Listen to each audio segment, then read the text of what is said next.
In both Idaho and Montana, the governors, while our state was delivering the largest tax increases in state history to the tune of $9.5 billion, the governor of Idaho, Brad Little, and the governor of Montana, Governor Greg Gianforte, were signing into law the largest tax cuts in their state's history. This segment is brought to you in partnership with our friends at Future 42. Turn your frustration into action at future42.org.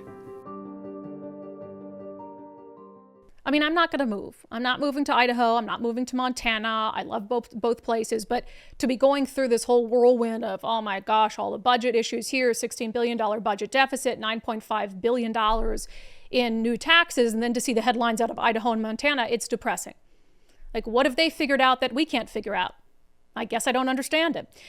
This is from Montana Free Press. Gianforte signs $278 million a year income tax measure. Republican-backed measure cuts the state's top bracket tax rate to 5.4% and extends a lower rate to more middle-income taxpayers. Governor Gianforte himself joined us on Sundays with subscribers to talk about how they accomplished it.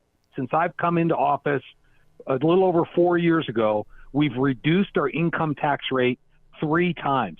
And we're not done because let's face it, the money belongs to the people, not government.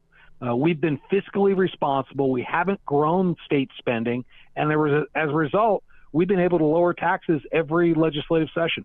What do you think is the philosophical difference there? Because Washington, we're not hurting for money when it comes to our economy. You know, we've got a lot of people in the tech sector here. We've got money rolling in, but then we turn around and we're facing, even when we have no economic hardship, we're facing a $16 billion budget deficit. Then they just passed the $9.5 billion in new taxes. So we're not too far apart geographically. What do you think philosophically is the approach that allows you to cut taxes while ours grow? Government is not the solution to every problem. There are things government has to do. I mean, you need law enforcement. There's infrastructure that has to be put, water, sewer, roads, bridges. We need to fund our schools properly. But it is not the answer to every problem. So we've made it a point in each of the legislative sessions to grow our budget significantly less than the rate of inflation. In fact, in my first 2 years, our state spending went up less than 1%. And as a result, we ended up with a multi-billion-dollar surplus.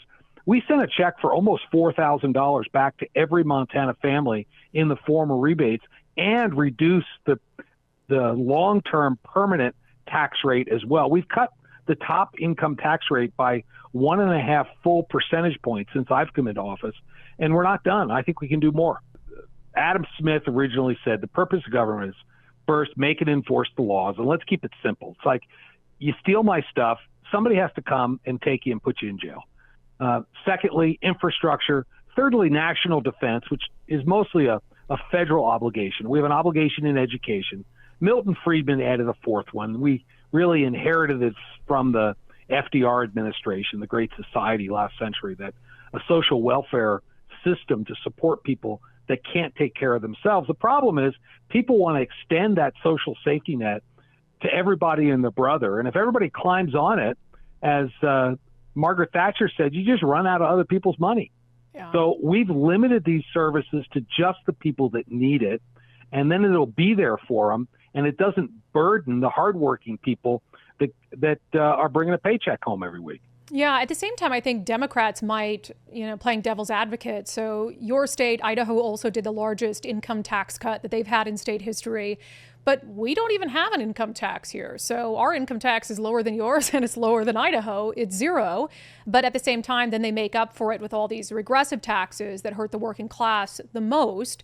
So, I mean, could there be an argument made that maybe Washington should pass an income tax and we wouldn't be in such a budget crisis?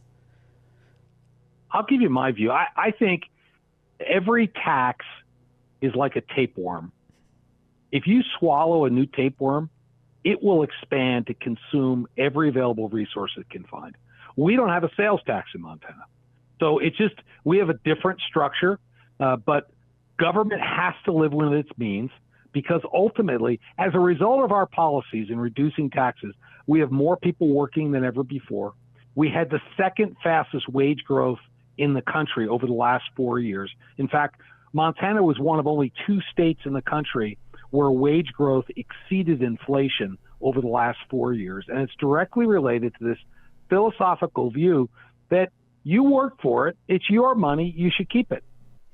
That's part of our conversation with Montana Governor Greg Gianforte on Sundays with Subscribers. If you'd like to become a subscriber, you can sign up, undividedpod.com, undividedpod.com. Catch all those Sunday shows, which are exclusive to our supporters. It was a great conversation with him. You know, it's interesting to just get a sense of the differences between, really, I mean, there's a lot of obvious differences, but when you're not, for instance, so obsessed with the ideological issues, when you can focus on just the core tenets of government, and we can do that here.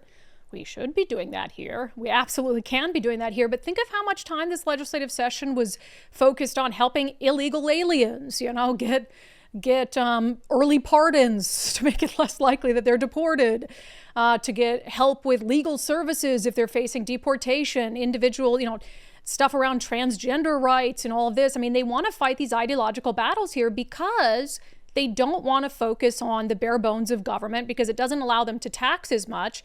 And because I think then they have to come face to face with some of their failures on the budget front. And, the core things that government should be concerned about: public safety, worse off than it's ever been before; schools, worse off than they've ever been before; transportation. I mean, all of these areas where they should be having a singular focus, they're failing. And so leaning into these ideological issues, I think, gives them an avenue where they can still appear as champions and do-gooders while they do bad in so many other places. So it really is just a philosophical difference. But it was also interesting. I didn't realize that he was the first Republican governor in many years in Montana. And there was a point in time not too long ago where most statewide elected officials in Montana were Democrats.